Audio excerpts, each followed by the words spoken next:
Welcome to the first episode of Talks with Teachers. I'm one of your hosts, Whittier Henry. And I'm Charlie Sincock.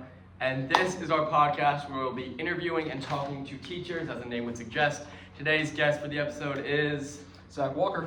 Mr. Walker. He teaches AP World here at Huff High School. We're so excited to be chatting with him today. Charlie had him last year? Yes, I had him last year for AP World. That's true. Wow. What grade did you finish with in the class, if you don't mind? 89. 89, okay, that's a solid. Yeah. And then I had in my freshman year for Big History, Yes.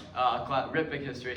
Sad day that was tried to- wrong. Yeah, no, I love that class. You know what made me? I missed that class, genuinely. You know what made me so sad about that class though? Now that I've taken more APs, Yeah. I wish that class was weighted as an AP because I feel like I was more interested and worked harder in that class.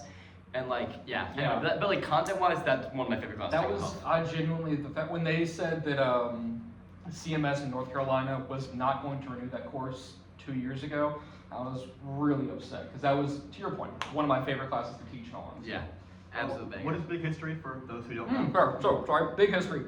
Idea behind that is there's a bunch of kids here at Huff that have the content knowledge they probably need to do well in AP classes, but maybe not the skill set knowledge. So they come to the class, they learn what AP level research is like, how to make presentations, how to defend an argument, and we do that with the focus of science for the first semester, so Big Bang up until beginning of people basically. And then the second semester is all early-ish history effectively, till about like Columbus, I think. And I think my favorite part about that course, I'm more a history guy than the science guy, but each so I took out my freshman year, and then the end of each semester would be one big project, because they take the official class name is Big History Project, right? Exactly, yeah. So the end of first semester, you would create a species, Yep. Which was pretty high. That's a good class. And you had to go like exactly why it exists, why it's different, and it was like that actually was the most one of the most research based. And then the second one was you had to pick an object, and then go down from its entire science background, its entire historical background, and then present it in a creative way. So my group, we did tobacco, and then we did like the TED Ed, like the history versus we did history versus tobacco. Forgot And it was about like that. is Yeah. it a good thing or a bad thing? It was hard arguing for the good thing. That's I'll be honest. okay. It was tough. I guess the economics are kind of arguably a good thing. Yeah, but you that know, was- the cancer on top of that. Probably Yeah, and the economics was like taking advantage of people too. So it was Yes, tough. let the economy boom in the country. Exactly, you know what you're Exactly. saying. So anyway, so big history aside. So anyway, that's why we both know Mr. Walker, and we're delighted to have him as our first guest. I guess we're gonna talk about a lot of different things in this podcast. From Different segments coming up. we have a couple different segments. We have Okay. some just like general, get to know him. I guess not really, more just like general, like fun stuff, and then some more insightful stuff, or as we hope so. Okay. So we're gonna start with our first general. And then we have our Nardwar parts. Oh, section. dear. So those are gonna be sprinkled in throughout, and Mr. Walker is just gonna be ready. Okay. Whatever happens. Here we go. Charlie, you can lead us off with the first general question. So you always have a coffee cup on you. Yes. What is the go-to order at home and when you go out? 'Cause Oh. we know you must have a coffee maker. I do, and I'm really basic. I just want iced coffee with cream and sugar. That's literally all I drink out of there. I don't need fancy stuff. I don't need an espresso, because that will be crashing and bouncing off the walls for the first 2 blocks, and I pass out after the 3rd block. So Oh, nice. yes, coffee, simple, cream, sugar, preferably cold, not hot. Where's the go-to place? So you Starbucks, you Dunkin'. Starbucks, 100%. Wow. If I have to save money, I'm doing That's a lot McDonald's. about someone's character. Hey. No, it really does. It really does. Maybe I didn't protest like I was supposed to. Okay, so we know you've been married for a little bit now, Yes. which is so hype, by the way. Mad props. Thank you. How do you balance the work and just the overall life, not just Yeah. the marriage, but the life relationship? I mean, and teachers, you guys, your job doesn't end at the end of the 9 to 5, whatever. Like you have to go home and grade stuff. Yeah. How have you found that balance? My rule has been, and fortunately I did this when I first started teaching here at Huff back in 2012 actually, was I work here until there is no more work or there is no more reason for me to be in this building. I refuse to take work home with me because, to your point, if I'm at home, that is my family life, that is my social life, that is me not being a professional. If I'm at school, it's the exact opposite. I mean, joking around and stuff like that, obviously, but I am paid to be here, teaching y'all, grading, emails, the whole 9 yards. So I refuse to work when I leave this building, basically. I like that. Yeah. I tried. All right, so when's the second book coming? Second? Oh, where's God. the Yeah, The so we book. found the book. That was a bad idea. Nations Without Borders. We also found the tweet that said a second book was coming, and we're trying to see what's going on about that. Where is the Where's the book? second Oh, book? I forgot about that. I was just an arrogant kid who was like, I can publish my senior thesis. That works well. And then On Amazon for those on curious. Amazon took it off because it was completely utter garbage. I think I had 4 pages without a single sentence. So it's not very well. Wait, what does that mean? I just kept typing and did not put punctuation where it was supposed to. So it was subpar. I'll be nice. It was subpar work, and the second one maybe 20, 30 years. We'll see what happens. Okay, what would it be on? Oh, this one genuinely, if I could, it'd be a book about the overview of European imperialism into Africa, Asia, and the Americas, but more focused on the perspective of indigenous groups and how they're reacting to it. Because I feel like that's the side of history people don't hear that much about. Interesting. We hear how bad Europeans are, which they were, Yeah. but we don't really hear that, like, they specifically did this. I felt really pissed about this. We don't get that side of the story. So if I could, that would be the book I'd write now, honestly. Really lighthearted tale. Exactly, Yeah. fun things. Yeah. Interesting. Oh. Okay, so in our questionnaire we gave him, we asked some of the general stuff. We also asked what his favorite pirate was, both real and fictional. His fictional one was the Assassin's Creed guy. That's right. Right? Which respect. Yeah. So you said Blackbeard was one of your favorite pirates. Yep. Huge Blackbeard guys over here. Yeah. Was it like before? Do you like Blackbeard before or after he went crazy due to syphilis? That's a fair question. See, I feel like Crazy Blackbeard is just all kinds of funny to talk about as a history teacher. So in that regard, but if we're doing like the stuff that he actually did that was worthwhile, I would say before he went crazy and started to like talk about how he was a god amongst men and stuff like that. Yeah, I respect that. And then our last little general question actually brings us into one segment of our podcast. This one's just for the listeners.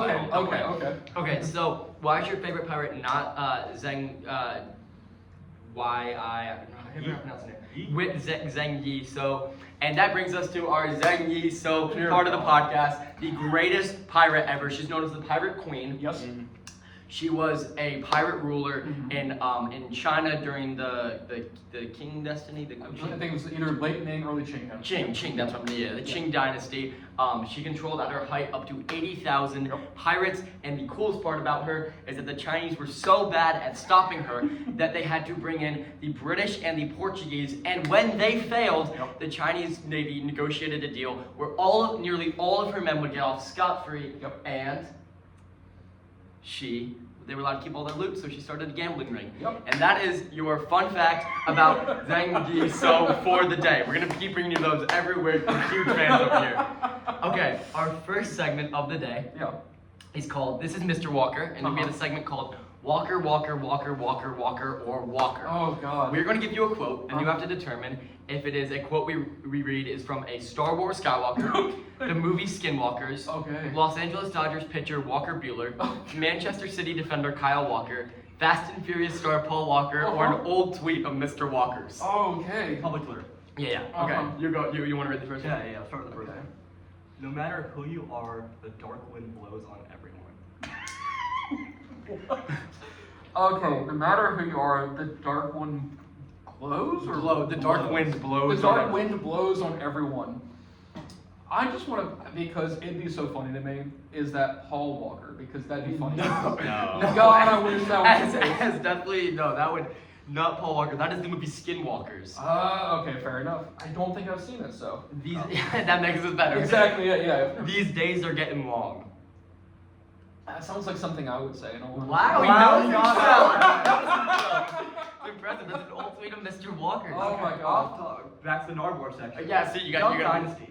Can you talk about it? We love the tweet about it. You consider yourself a mega fan or something like that? At the time, once I grew up a bit more, I was like, maybe not so much. What drew you to Duck Dynasty? Honestly, I was. My family say I have a lot of phases in my life. At this point in time, I was going through my hillbilly phase. Okay. So I was wearing a lot there. Yep, a lot of camo. I had a pickup truck. Yep. My Very proud of this truck. my stepmom was teaching me how to go hunting.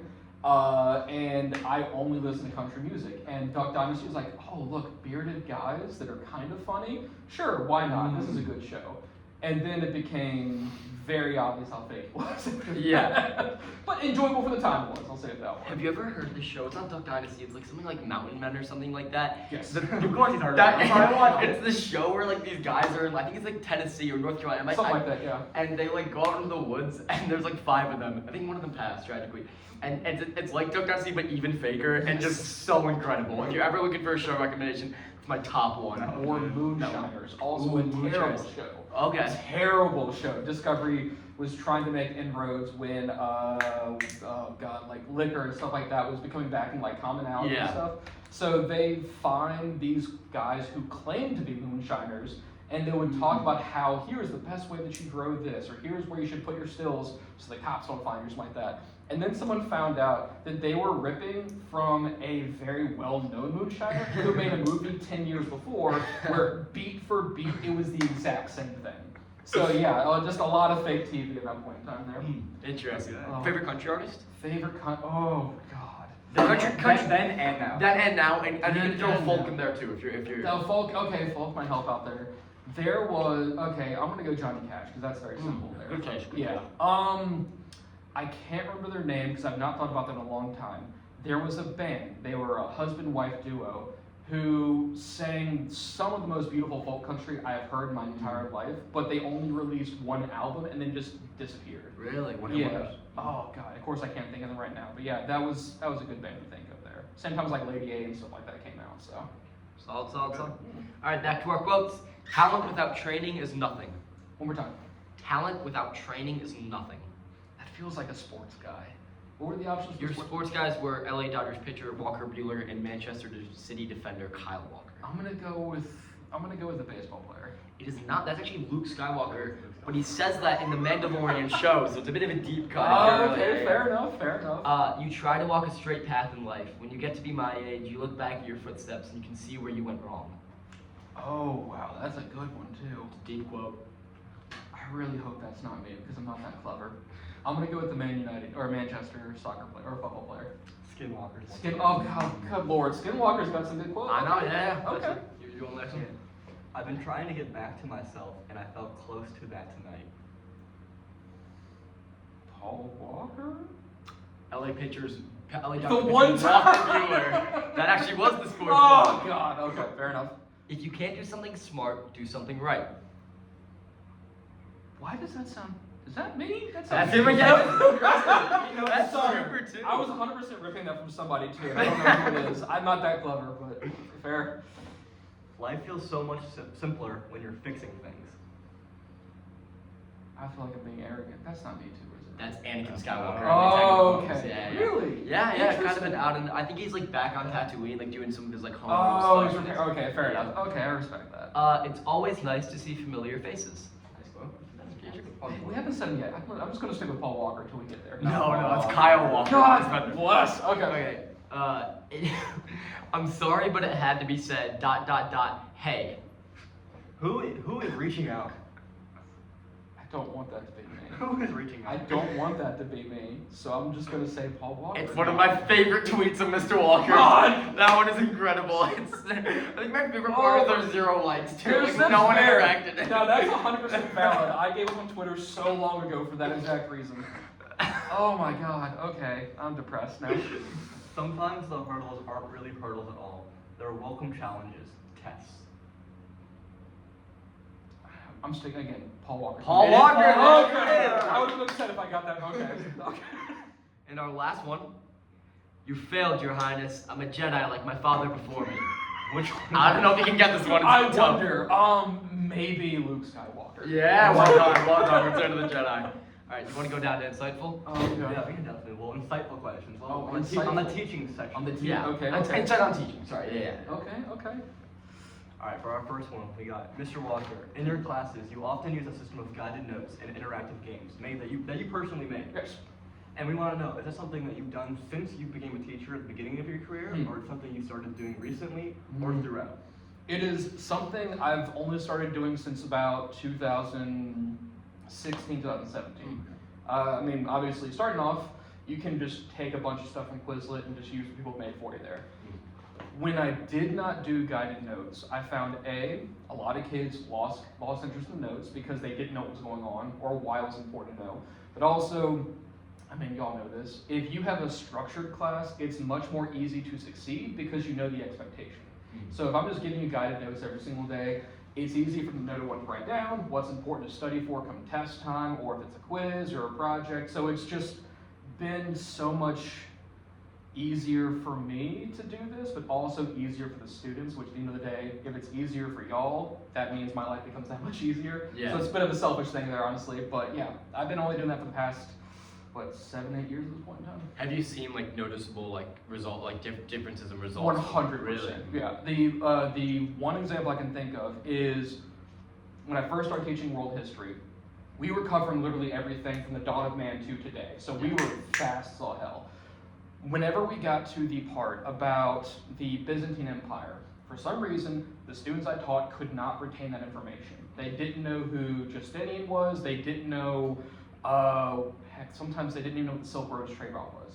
So when I turned and specifically that set of notes and made guided notes based on that, scores went up automatically there because they know what to pay attention to. Yeah. So again, if you make it easier for them to retain, it's easier for them to do well in the future, basically. Okay. Yeah. All right. Do you still believe Ford is the best car/truck manufacturer? As he's once said. As I did once say, didn't I? Saying.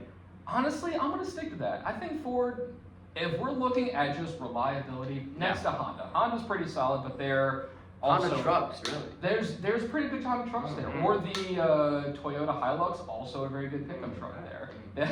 They did, Top Gear did an entire episode where they tried to destroy a Toyota Hilux. They left it underwater or under an ocean for 24 hours, and with just a basic toolkit, you get it functioning again. Wow. But the Ford, all around very good there. Yeah. Great, yes, 100% yes. I think, isn't the F-150 like the best selling every year? It is the best selling pickup yeah. truck of all time. Wow. He wouldn't know. He wouldn't know. Back to the Dynasty roots. Have you ever seen the Top Gear episode where he's where they have the one guy in like this one car and then they have the tank behind him and the goal is for the tank is to try and like blow him up? Yes. I love that episode. We actually watched Top Gear today after pre-ACT. Wow. Because That's we good had an taste. hour and a half to kill them. Okay, you started teaching at the very end of Generation Z back in 2012. Mhm. Have you, wait, what? I thought we were Gen Z. Or like, is it Yeah, like Gen Z ends birth? Yeah, Oh, sorry, yeah. okay. Have you noticed your students change over the years, and what predictions do you have with your future classes? Yes. Honestly, the biggest thing I've noticed, and it's been very disheartening actually, there's a growing number of students that are caring less and less about finding the information for themselves and expect it to be spoon-fed to them. I will not forget this. 2018, a student was asking me a question, very specific, don't know what it was. And I was like, I don't know, but if you Google the information, we can talk about that as a class because that sounds interesting for whatever it was. And she looked at me, stone-eyed, like, Google's a bit too challenging. And they just kind of went about her day for the rest of the class. It hasn't, now that's an extreme case, obviously, but I have noticed an increase of that happening more and more frequently as every single year has passed. And it's, for obviously an AP class, is a bit disheartening to say the very least there. Do you think you can like combat that at all? Like, or do any strategies? Yes, but my concern is the more that teachers have to match that, the more effectively we become dancing monkeys. Where if we are not constantly moving around and trying to keep your attention, then students will zone out. And to be fair, there are some days that are going to be boring as hell in class. That is just a fact of the world. Yeah. But it should be on the student's part, to a degree at least, to be able to say, okay, we're doing notes for 20 minutes, I can pay attention for 20 minutes. Yeah. If it's every single day, you've got a bad teacher. That's a different thing entirely there. But if you know you've got 5 good days, and then you come back on Monday, and you're like, oh, we're doing notes, I'm just gonna zone out, then you have lost that ability to be engaged in the class, and that's gonna impact you the rest of your life there. Because no one just teaches you how to be a good student. You gotta figure it out for yourself.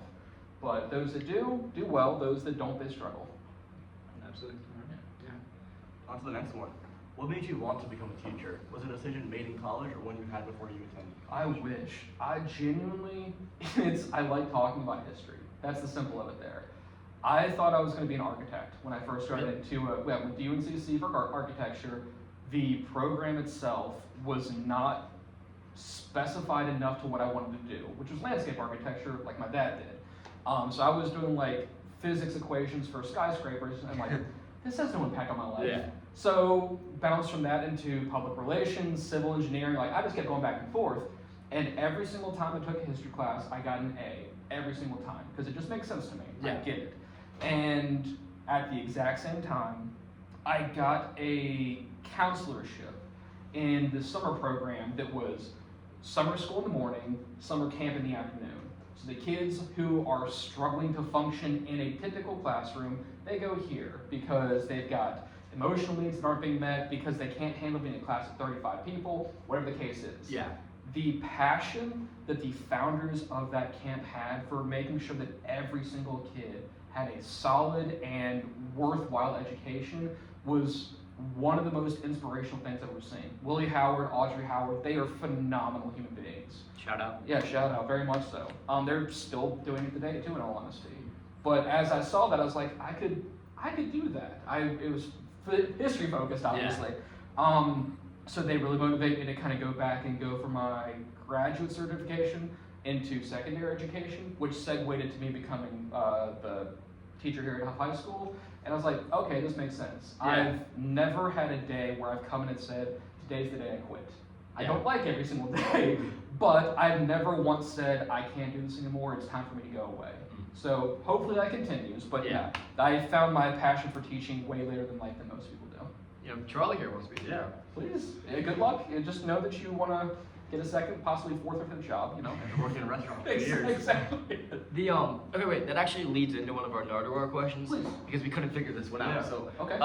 what was the whole saga, or like were you taught at Huff, left Huff, came back, or Oh, no, I've was been resigned, here. or I've been like, here the entire time. what was going on in like 2012 or 2013? Like where you thought it was your last day and then you am I tripping? Maybe. I think what you can. I was a student teacher before I became a full-time Oh, teacher. that's- yeah, so that's yeah, why yeah, what yeah. it is there. So I started teaching, student teaching, fall 2012. Got hired on as a replacement teacher because Miss Chickarelli had to go away for a little bit. Miss Chickarelli? Yep, fantastic teacher also. I took over her classes in the spring of that year, and then they said, hey, we've got a position open, do you want to get hired? And I was hired on as a full-time teacher the following year of 2013. Okay, that makes Yeah, sense. okay. Yeah. Little absence. Yeah. Were you teaching AP or when you took it from Miss Chickarelli? No, her AP classes went to somebody else, and I took over her U.S. history classes. Oh. Oh. Yeah, which was interesting. Is that the only time you've ever taught U.S. history? Once and only, never again. Maybe a push beyond that, no thank you. I should bring Baker into here and talk about that. Baker's the king, he can have a push, I will let him have that for sure. Oh yeah, next one. As a high school teacher, being a pivotal part of the next step of everyone's like next life, whether it's work, college, whatever. What do you think about college being so important in everyone's life that is taught to us that we need to go to college? I've heard this great quote once, and I'm gonna butcher the hell out of it. Alright, word. The idea, someone saying, you go to college to prove to your future employers that you can sit down and work. Doesn't matter what the career is.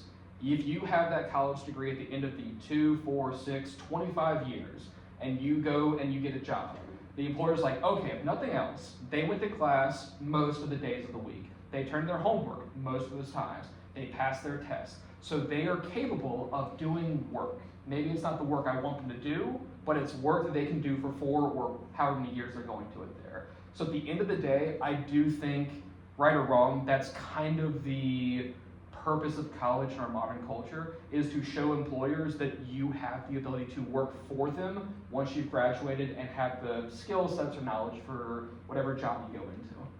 That's the, yeah, I'll say with that, yes. I'd always heard girls go to college to get more knowledge. Boys go to Jupiter to get more soup. That's the way it is. God. Okay, if you could change one thing about the education system at like a full, like a statewide or a national level, Okay. what would you like? What would you change? I mean, you don't have to change it. Oh, right, yeah. The simple answer is communication. The number of things, the number of stupid things that happen at just Huff, let alone CMS, North Carolina, let alone the entire United States, happens because there's someone who has made a decision but has not communicated that decision to the next people down, to down, to down, to down there. And because of this, it creates this uncertainty that teachers and students and parents, they don't know how to operate inside that system. For example, y'all are both seniors, you graduate pretty soon, so you probably have gone through this year, is we guess, teachers, counselors, we guess at what colleges want to see that y'all are doing to get in their program. Yeah. But I've heard of countless students who didn't have the best GPA, didn't have the best AT scores, but there was something about that resume, or there was something about the essay they sent in that got their attention. And because of that, they got brought in over other people. Maybe not more deserving, but just over other people there. So I think if there was a full, better system of communication from top to bottom, everything, or at least 60% of the problems that we currently have in education would just disappear. Like, why is it that we are choosing to do this? No one says, so we just have to kind of make a guess here. Example that's not for y'all. There are workbooks for required content classes here at Huff and CMS that teachers are now told they have to use these workbooks. They can't segue, they can't do their own thing, they gotta use them. Why? Because we're telling you to. Well, what purpose is this study guide going to, in what way is it gonna help these students that they're not being benefited beforehand? We're telling you gotta do this. That is the end-all be-all answer there. So when that creates frustration, those teachers get upset, the kids get upset because now they're confused, and yet again we have the breakdown of that education system.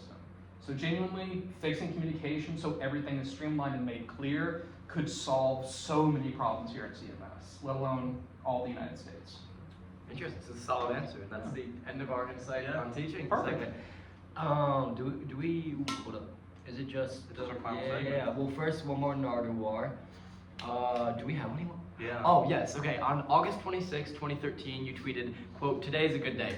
Were you aware that Ruth S. White, an American electronic music composer, passed away at the age of 87? And if so, how dare you?" What do you have against Miss White? Honestly, wasn't famous enough. Didn't Wow. care. You know, Wow. wish she was better. Can we quote that? Yeah, I think that's kind of points. For the fans of Ruth S. White, we apologize. Mr. Walker will not be making a return appearance on the podcast. All right, okay. So for our last segment of the day, it's called Not My Job. Not My It is Job, okay. fully stolen from Wait, Don't Tell Me. Okay. Brings people on to do Not My Job. So the vague gist of it is we're gonna bring you on, we're gonna ask you a couple questions about something that's technically related in a little wordplay way, but probably not related to your job at all. Okay. So Mr. Walker, you teach an AP history course. Yes. But what do you know about the history of the AP, the Associated Press? Okay, Oh. so question one. Question one. What is the origin of the Associated Press? Is it A, it was founded in Tennessee as a southern alternative to the coverage of the pre-Civil War news that was being done in New York? Okay. Is it B, 5 New York City newspapers funded a Pony Express route through Alabama to bring news of the Mexican War north faster than the U.S. Post Office? Okay. Or was it C, the towns of Concord and Manchester, New Hampshire had so many pub brawls that they overwhelmed the local press stories, and the Associated Press was founded to exclusively cover those? Oh, God, those are good examples too. 2 of them were created by us, so shout out. I'm just gonna swing for the fences here. I'm gonna go C on that one. I would love it for it to be C. It is But- B. Oh, It was the God. 5 New York City The newspapers. Mexican-American War, really? Yeah, That was the yeah. thing? Wow, I did not know that. Yeah, it's crazy. Okay. Question 2, here you go. Who founded the Associated Press? Was it A, Joshua Farber Plain? Was it B, Elijah Brown Mountain? Or was it C, Moses Yale Beach? I'm gonna go with B just to see if y'all are messing with me. It was B. It was B. Elijah Brown Mountain. Oh wait, was it? No, hold up. No. It was. Ooh, I've really put a shit up with the Oh, right I'm answers. flabbergasted. No, I think Oh, it was. no. I think it might have been. No, I think that's right. Hold up. We can say Mr. Walker's right, it's fine. No. He likes being right. Found it. This is unprepared. This is embarrassing. First episode. I know, yeah, guys. Give us Yeah, technical problems. You're fine. Anyone's still watching at this point. Moses Yale Beach. It was C. Oh. See what I did there with like each one? Yeah. You were right. Yeah. Best one. No. He guessed B. He was wrong. I didn't say B. Oh, for 2. This is tough. All right. Yeah. So it goes. Question 3. What famous photo was first taken or first used in the Associated Press? Okay. It doesn't mean like the first ones they used, but these photos were first And seen in these clarify, editions. when you say Yeah. photos, we mean actual photos, or are we talking like pictures, wood printing, stuff like that too? Photos. Okay, I believe. okay. So is it A? Is it the raising the flag on Iwo Jima? Okay. Is it B, the one to top of the skyscraper? You know the guys building the. I think it's Oh, yeah. Okay. Or is it C? It's the one of the guy, and it's in Vietnam. And it's the guy's face. It's like a soldier, and then his helmet says "War is Hell." Like across. Okay. Which of Okay. those three famous photos was taken or first printed in the Associated Press? Oh, I really hope it's a skyscraper, but I'm gonna say C, Vietnam. It is all three of them. Really? Were first used in the Associated Press. Jeez. Yeah, fun little fact. Wow. Shout out the AP. Okay. It's a solid like 1, 2, 3. Yeah, Yeah. good. Top Okay. 3. Yeah. Any final things, Mr. Sincock? How much longer do you plan on continuing teaching? Ooh, fair enough. Maybe 2 years, depending on what CMS decides to start doing in the next couple of years here. Whoa, what's next then? Rule for teachers. Once CMS teachers, North Carolina teachers, once we hit year 15, we stop getting a pay increase until year 25. Oh. So it's, do I have the ability to go without a pay increase the next decade of my life? Or is there some sort of change to the law that's going to be made? If so, stick around. If not, I would like to have a family at some point in time in my life there. So 2 to 3 years left, possible. We'll see what happens. Do you have an idea of what comes after teaching? Yeah, what's going on with Mr. Walker then? Honestly, it's weird. There's actually a lot of skills that teachers have that are very transferable. The one thing I've seen the most is it's called curriculum specialists. They are the people that get hired by companies to make and present any new concepts or ideas they've got to their employees. So if company X wants to streamline their product by bringing in millions of dollars and they're going to invest in this one program, it would then be my job to teach all those employees how to use that program, why it's being done, and stuff like that. But yeah, I've actually got a few teacher friends that have gone on and done that pretty successfully. Oh. Yeah. Do you think you would have, if you were to say you're 80, you did that the rest of your life, do you think you would have enjoyed teaching or that more? Oh, I'd enjoy teaching way more fulfilling at this point in time. That will pay the bills. Teaching is, my favorite thing of teaching is what I call the light bulb moment. Every single kid I've ever taught has that moment. Could be day 1, could be day 180. It doesn't matter. There is always that time where you can just see, oh, that makes perfect sense, whatever we're talking about that day. And those days and the kids who work their butts off, even that working their butt off is getting a C, when they're like, Mr. Walker, today was that day, I killed it, those are very good days. They're few and far between now, but they're still very good days. So I like that. yeah. I've got one final question. Please. Do you plan on any guest lectures at any colleges anytime soon? Not anytime soon, but I would love to do that in all honesty. Yeah. Got it. What would you lecture on? Oh, it's depressing. Genocide is always an interesting topic for me because I can never understand. Let's go that little part. Yeah, Or we're say gonna- wonder yes, what that yes. says about Mr. Walker. I can never understand why people become that atrocious to other people on an emotional level. I mean, I get that people get brainwashed.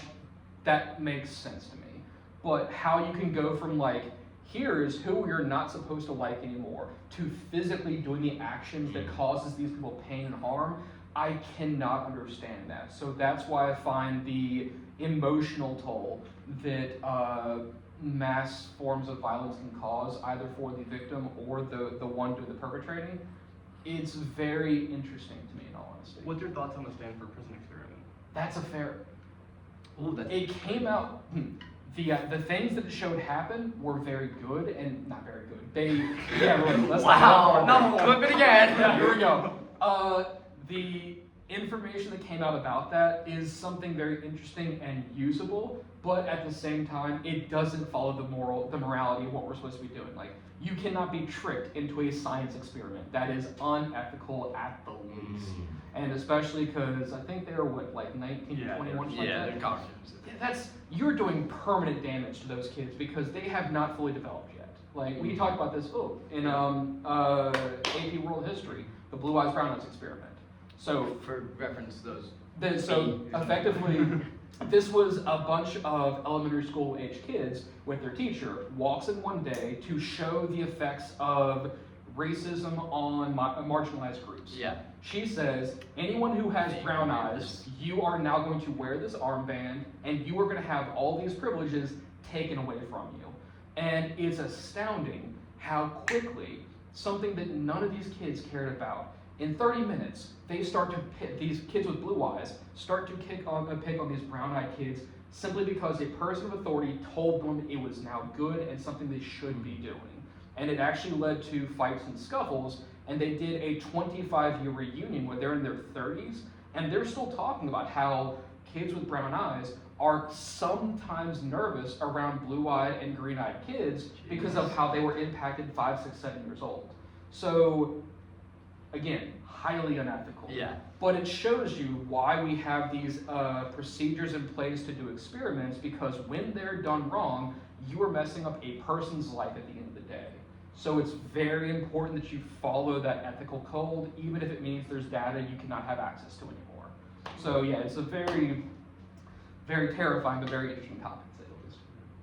I believe before he gets canceled anymore, we should. I was about to say, what a lovely note to end the Yeah, there we podcast go. on. That was delightful. History and Walker's class. Yeah, thank you for coming on, Mr. Walker. Any final things to the people back home?